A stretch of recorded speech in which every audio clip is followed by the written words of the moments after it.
Salud Integrativa, Asociación para la Defensa y la Divulgación de la Medicina Integrativa. Únete a nosotros, asóciate y toma el control de tu salud. Tiempo para tomar, en efecto, el control de tu salud, para cuidarnos, tiempo de salud integrativa. Pronto se van a cumplir 2 años desde que empezó la pandemia, aquellos días que seguro que todos recordamos y no tenemos un buen recuerdo del verdad del confinamiento. Han pasado 2 años. ¿Qué consecuencias, nos preguntamos, han tenido para nuestra salud física y también para nuestra salud emocional, para nuestra salud mental? De eso vamos a ocuparnos, de las consecuencias psicoemocionales, en lo psicológico y en lo emocional, que está, como sabéis, todo muy relacionado. Ella es psicóloga integrativa, se llama Elena Guerrero y nos acompaña y vamos a preguntarle muchas cosas. Tenemos muchas curiosidades sobre cómo abordar de manera más eficiente esta situación y en general, ¿no? Procesos que nos generen más o menos traumas o estrés, que es uno de los grandes enemigos, ¿verdad, Elena? Bueno, hablemos de esas consecuencias psicoemocionales. ¿Cuáles serían las más importantes que hemos sufrido en esta pandemia? Bien, date cuenta que es la primera vez que hemos estado en una situación de alarma y de pandemia. Por lo tanto, la primera reacción ha sido de estrés, de trauma, de desesperación, y también hemos tenido la posibilidad de reinventarnos.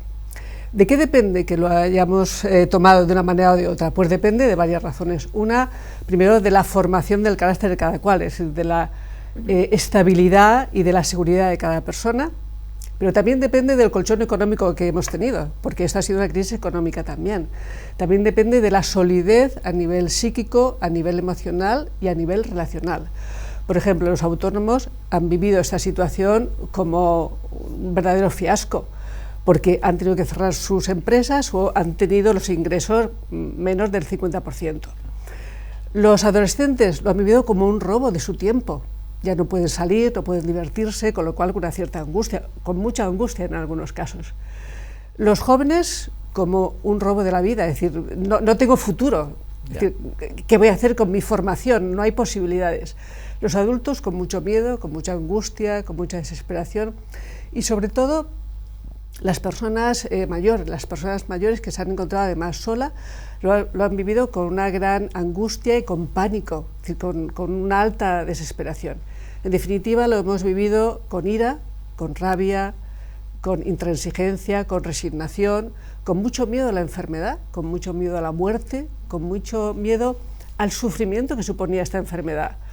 ¿Qué vamos a hacer? ¿Qué está ocurriendo?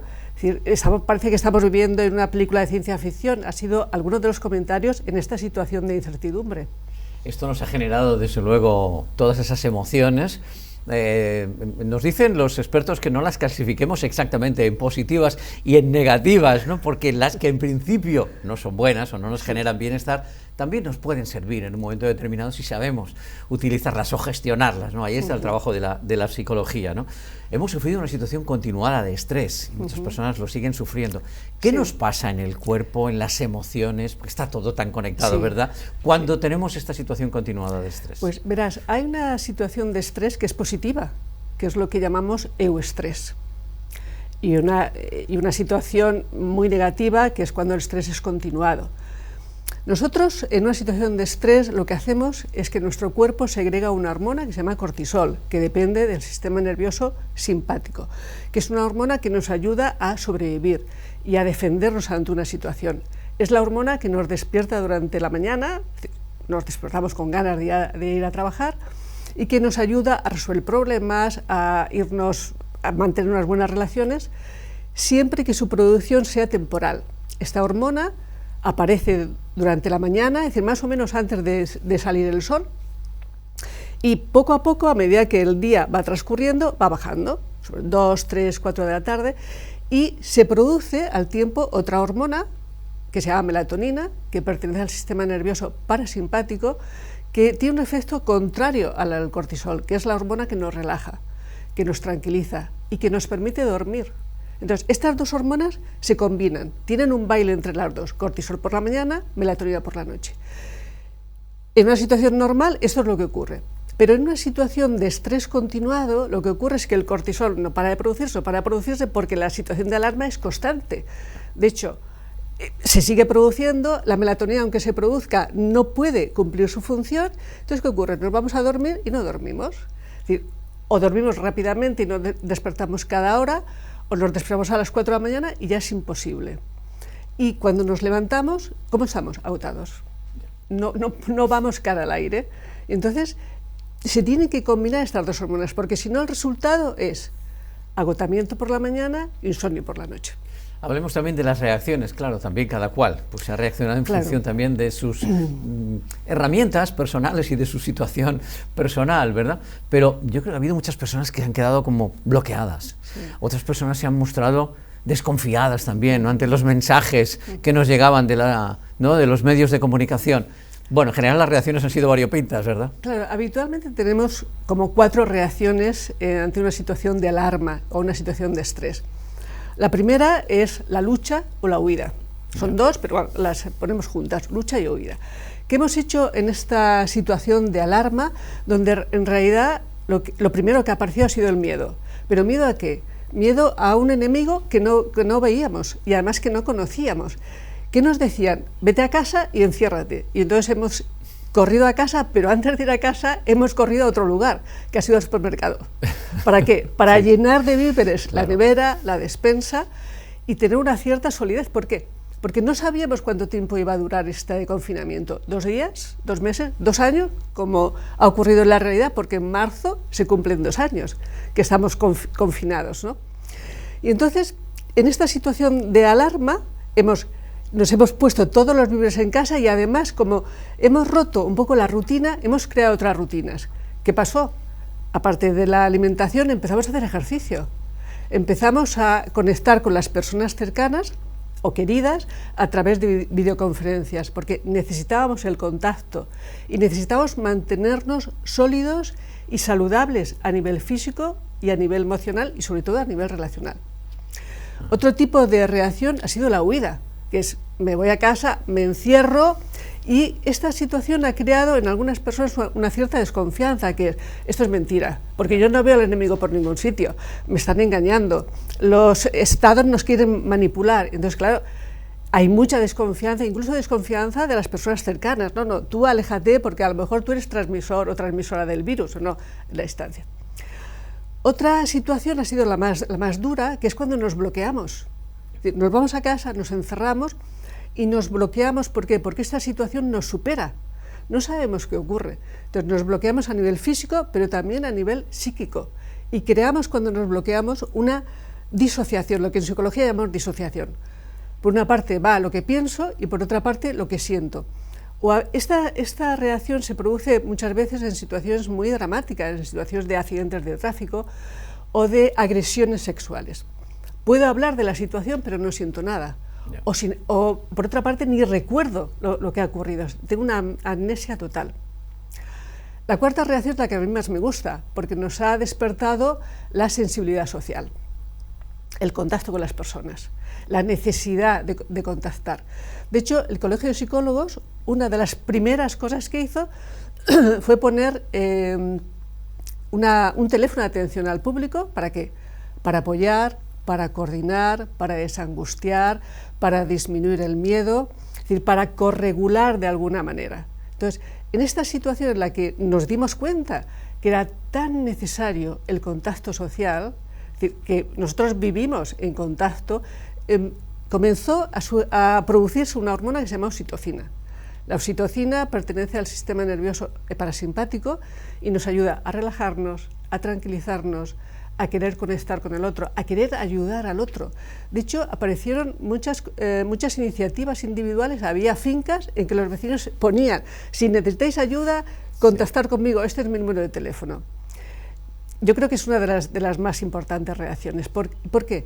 Porque el ser humano no ha evolucionado porque sea el más inteligente o el más fuerte, ha evolucionado porque es el que mantiene un contacto social, y eso es lo más importante. Esa corriente, ¿verdad?, de afectividad, de sentirnos parte de la comunidad. Pienso que las familias nos hemos sentido además más unidas, aunque hayamos estado en la distancia. Y además todas esas emociones de golpe y sin estar preparados en realidad para lo que venía, ¿no? Bueno, aparecieron muchísimas emociones, que era el miedo, la angustia, el desasosiego, el agobio, la hipocondria, la desconfianza, los pensamientos paranoides, obsesivos, aparecieron una cantidad enorme. Pero lo más importante de esta pandemia es que justamente nos ha cogido a contrapié. Lo que pensábamos que lo teníamos absolutamente solucionado y lo que teníamos escondido debajo de la alfombra, que es todo nuestro mundo emocional, ¡boom!, de repente se nos puso delante de los ojos. Y nos dejó ver la debilidad del ser humano, la debilidad y la fragilidad del ser humano. Entonces, también nos puso delante de los ojos el olvido en el que hemos tenido la salud mental y psíquica.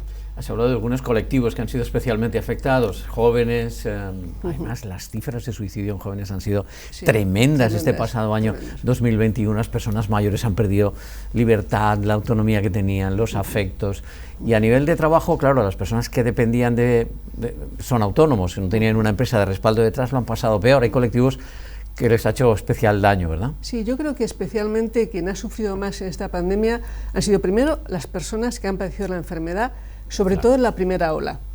¿Por qué? Porque estas personas de repente se encuentran en el hospital entubados, desorientados, desubicados, con un personal sanitario escondido detrás de las escafandras, y el personal sanitario que ha tenido que luchar en la primera ola con un enemigo, con un virus que no teníamos un tratamiento para ello.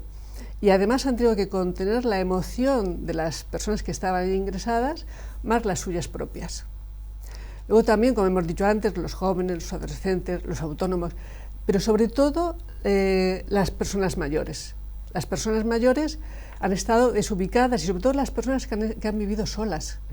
En España viven 5 millones de personas solas y 850.000 viven solas y además son mayores de 85 años. Con lo cual, además estas personas, muchas de ellas tenían deficiencias ya cognitivas o deficiencias visuales o auditivas, con lo cual ha sido una bomba de relojería para ellas. Lo que tú decías de los adolescentes, el Gregorio Marañón, un hospital de Madrid, ha cuadruplicado su demanda de adolescentes y jóvenes. ¿Por qué? Porque ha habido el 50% de suicidios, de intentos de suicidio, ha habido un 50% de alteraciones de visión corporal y de problemas con la alimentación. Las personas adultas también, y sobre todo las personas adultas o mayores que han perdido familiares. Esto ha sido dramático, ¿por qué? Porque les ha cogido también al contrapié, de repente se han despedido de su madre, de su hermano, y a la hora o a las 2 horas había fallecido. Y no poderse despedir físicamente de las personas, porque en aquellos momentos no se podía tampoco acceder a los hospitales, ¿no? Es que en esta situación de choque, de bloqueo, de desasosiego, ellos no han podido hacer los rituales ni se han podido preparar para una despedida, con lo cual se han quedado bloqueados sin hacer todo este ritual o las etapas del duelo que comentamos los psicólogos. ¿Cómo es ese proceso del duelo? ¿Cómo son esas etapas, Elena? Bien, nosotros tipificamos más o menos el duelo como en 5 pasos, pero no es necesario hacer los 5. Hay personas que saltan a la tercera o a la tercera, cuarta o quinta fase. La primera reacción cuando alguien se ha despedido, se ha ido o ha fallecido, es la negación. No, eso no es. Te has equivocado. No, si yo acabo de dejar a mi padre, no puede ser, es imposible. Es una forma de atenuar el dolor. Yo lo separo, digo que no, lo niego, es como un flotador, ¿no? una distancia para poder hacerme con la realidad de que evidentemente ha fallecido. La segunda reacción es la de rabia, la de proyectar hacia el otro mi indignación. El otro día, leyendo el periódico, había un artículo, un informe sobre el personal sanitario y sobre todo de las enfermeras. Entonces, una de ellas comentaba, fue durísimo porque cuando tenías que llamar para informar a los familiares que su familiar había muerto, una de las reacciones que recibió fue asesina. Entonces, claro, es un buen ejemplo para decir, mi rabia la tengo que proyectar en algún sitio. Ha sido la enfermera, ha sido la médica o el médico, ha sido el señor o la señora de la ambulancia que no ha llegado a tiempo. Alguien tiene que tener la culpa. En la tercera fase es una fase de negociación. Una persona empieza a argumentarse, ¿no? Si yo hubiera venido antes, hubiera llamado antes a la ambulancia y lo hubiera salvado, si no hubiera discutido con él o con ella, no se habría puesto de esa manera y entonces tampoco habría fallecido. Esta etapa es un poco peligrosa porque crea un sentimiento de culpabilidad. La cuarta fase de la depresión, de la tristeza, del vacío, es ya reconocer, ¿no?, que tengo una herida, un dolor emocional y que tengo que hacerme con ello. Esta tristeza es absolutamente coherente y lógica, tengo que replegarme hacia mí mismo, hacia mí misma en casa, no me apetece salir, no me apetece ver a nadie, es lo que llamamos como el típico duelo. Y la quinta fase es ya de reconocimiento. Esto ha ocurrido, yo tengo que hacerme con mi vida, tengo que volver a salir, tengo que volver a disfrutar, a contactar con las personas. Más o menos estos son las cinco etapas. Pero como te decía antes, Simón, no es necesario pasar por ellas, pasar por todas. Y aunque brevemente, porque nos quedamos sin tiempo, sí. Elena, ¿cómo podemos llevarlo mejor? Porque la situación continúa siendo complicada. Vale. Yo creo que cómo podemos llevarlo mejor, todas las personas ya lo saben. Primero, tenemos que movernos físicamente. No somos personas, el ser humano no está diseñado para el sedentarismo, está diseñado para moverse. Tenemos que tener una buena alimentación, tenemos que tener una buena expresión de las emociones, saber relajarnos, saber respirar, que no sabemos respirar. Todo el mundo dice que sí respira, pero no es verdad, no sabemos respirar. Como decía, el contacto con las personas, poder corregularnos emocionalmente con las personas. En definitiva, todas estas cosas las sabemos. Aprender constantemente, porque nuestro cerebro es plástico, es moldeable, no podemos dejarlo que se rigidice, tenemos que continuar toda la vida haciendo que este cerebro esté activo. Y si todo esto, a pesar de esto que ya sabes, no lo puedes hacer y ves que no vas cara al aire, pues simplemente tienes que pedir ayuda, es una cosa básica, tienes que pedir ayuda a las personas que están a tu alrededor. Si pueden ayudarte, estupendo, y si no, tienes que acudir a un profesional. Es decir, nadie queremos ir al médico, nadie queremos ir al psicólogo, a la psicóloga, pero a veces tenemos que hacerlo, estamos ahí para ayudarnos. Lo más importante de lo que quería decirte, y yo quería terminar, me doy prisa por lo del tiempo, con una frase que lo he apuntado, no va a ser que diga el nombre mal, Tadeusz Donaski, que es un biólogo evolutivo que dice: el más apto o la más apta no es siempre el más... siempre es el más amable. ¿Por qué? Porque para sobrevivir, para recuperar, necesitamos la cooperación con los otros, con los demás. Bueno, nos quedamos con esa hermosa frase, porque la amabilidad y la cooperación son, de verdad, ¿no?, emociones bien positivas. En todo caso, igual que cuidamos de la salud física, también cuidemos, desde luego, de nuestra salud mental y emocional. La psicología integrativa está para ayudarnos. Elena Guerrero, gracias por acompañarnos, un placer, muchísimas gracias. Llega el pronóstico del tiempo como cada día y luego los deportes. Que pasáis una tarde muy feliz y hasta mañana.